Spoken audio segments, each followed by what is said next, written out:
the name of Allah, the most merciful, the especially merciful. Brothers and sisters, Assalamu alaikum wa rahmatullahi wa barakatuhu. May the peace and blessings of God be upon you all. Brothers and sisters, you live in a drama. We need to start living in reality. There are two spheres: our drama, your drama, and reality. What we do in our lives, we think our drama is the reality. And this is why we can't connect with human beings, we can't connect with our family members, we can't connect with ourselves, and our lives are one big circle. What do I mean by this? Our drama, brothers and sisters and friends, is our previous experiences, our limited perspectives, ideas, interactions with others, and we take all of that and we superimpose it onto reality, onto the present. We're always living in the past from that perspective because we're so attached, our egos become so attached to, but he did that before, and she's always been like that, and this is how I've lived my life always, and this has always happened to me, and this is the right way to do things because before, etc., etc. And you superimpose that onto reality. So as if we have three filing cabinets in life: the filing cabinet of the past, the filing cabinet of the present, and the filing cabinet of the future. And we take the files from the past and we're always putting it into the future. So we're never living the present, and our whole life and the rest of our life is just one big retake of our past. This is ridiculous. This drama and reality is not the same thing. And the reason we think it's the same thing is because of ego. When we reflect upon the Quran, Surah Baqarah, chapter 2, verse 30, we can really derive this knowledge. Allah says to the angels, He announces that He's going to send down a vicegerent on earth. And the angels reply, that are you going to send someone down to create bloodshed, calamity, while we sing your praises? What does Allah say? I know that which you do not know. Ibn Kathir, the classical commentator, essentially says that God has the totality of wisdom and knowledge. We have its particular. God has the picture, we have the pixel. So this should really teach us about our own lives. Are we going to live in our own drama? Our limited experiences, just like what the angel said. Before Adam, before this man that you're going to send down as a vicegerent on earth, there was bloodshed. So therefore, what you're going to do now is going to be the same. But Allah says, don't think like this. Don't be like this.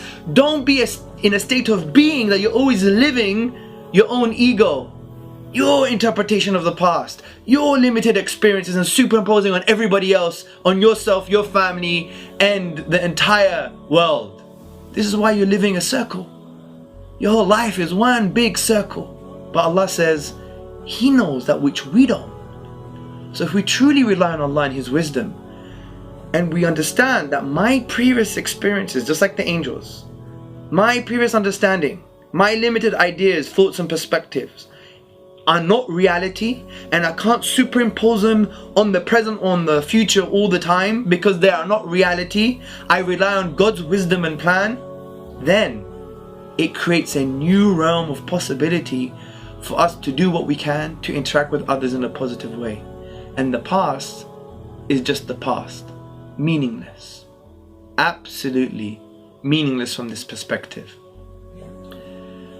And let me tell you how this relates to engaging with human beings. Let me just do an exercise with you. Think very carefully. I'm going to give you a word. Atheist. What comes to mind?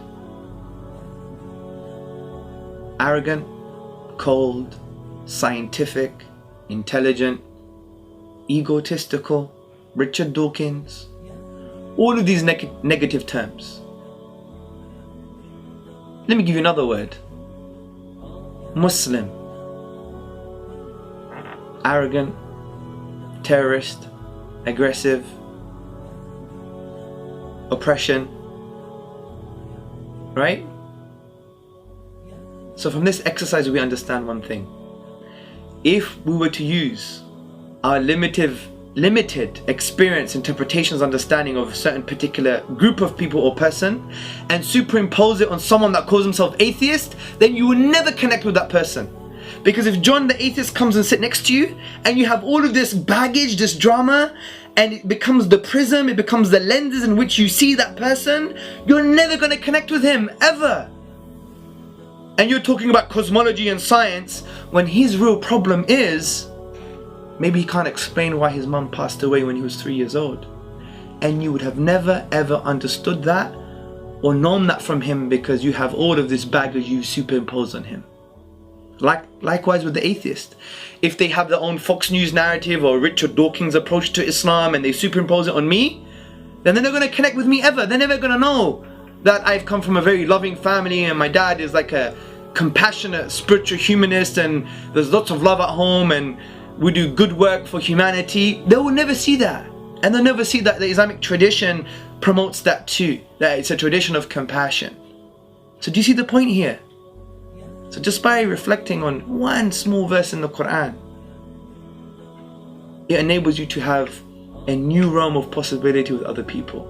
So divorce your drama from reality. It's meaningless.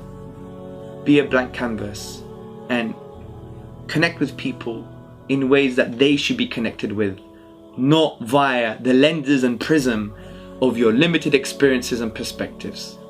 I hope this helps. Assalamu alaikum wa rahmatullah.